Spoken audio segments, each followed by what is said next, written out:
Paul Ingram. I'm the Kravis Professor of Business at the Colombia Business School, where I have worked for 25 years. I teach an MBA program, executive MBA program, and PhD program. My research is on leadership, organizational design, and strategy, and I have a particular interest in recent years in measuring and examining cultures of organizations and how individual employees fit into those cultures. I am here today at the Africa Business School teaching the leadership course in the Executive MBA program.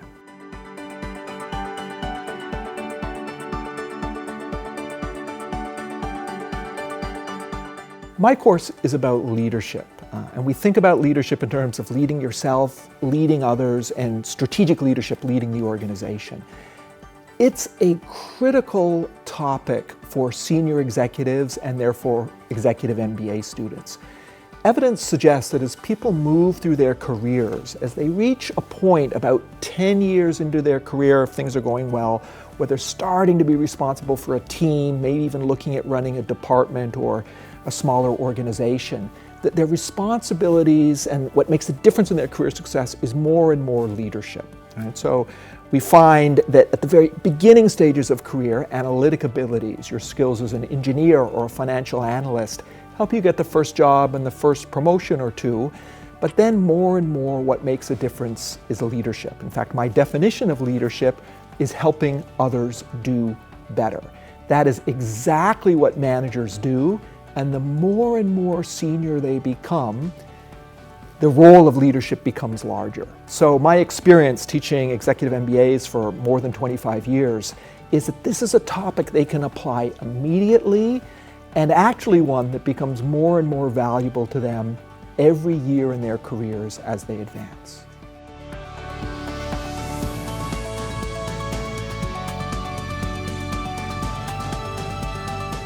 Part of my course is helping the students build organizations and lead their teams.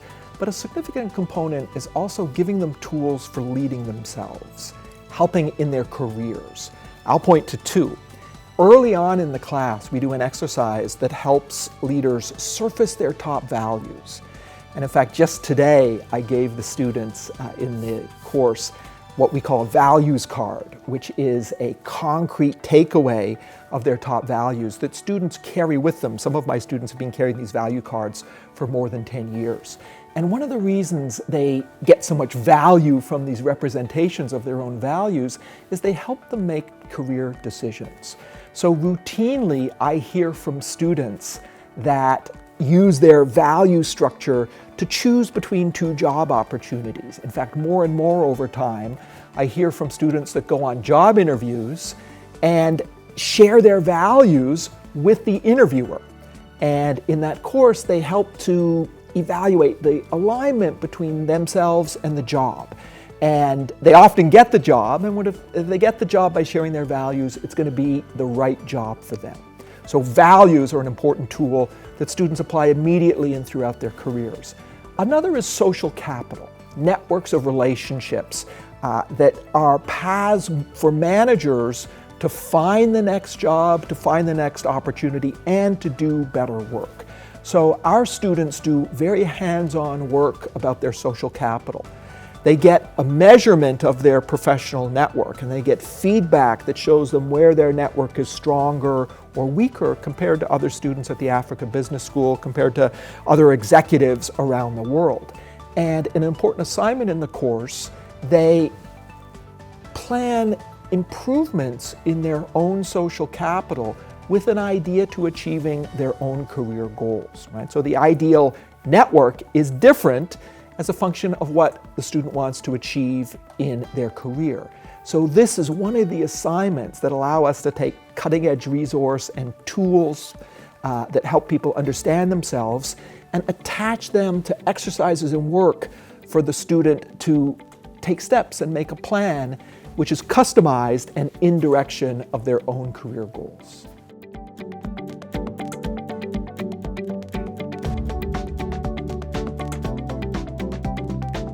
Leadership is important at every level of an organization. the students in our course get tools that help them at the team level. For example, how to lead the team to make better decisions or to be more creative. But we also examine what the students can do to contribute to the overall organization. So for example, we identify principles and best practices in terms of organizational design. What types of organizations are most effective for the challenges in today's economy? A big part of this is culture. Organizational culture makes a very big difference in performance. And we actually take a very practical approach to culture in this class. A lot of my own research is about culture, and I share with the students a tool that they can use for identifying values for their department or their organization.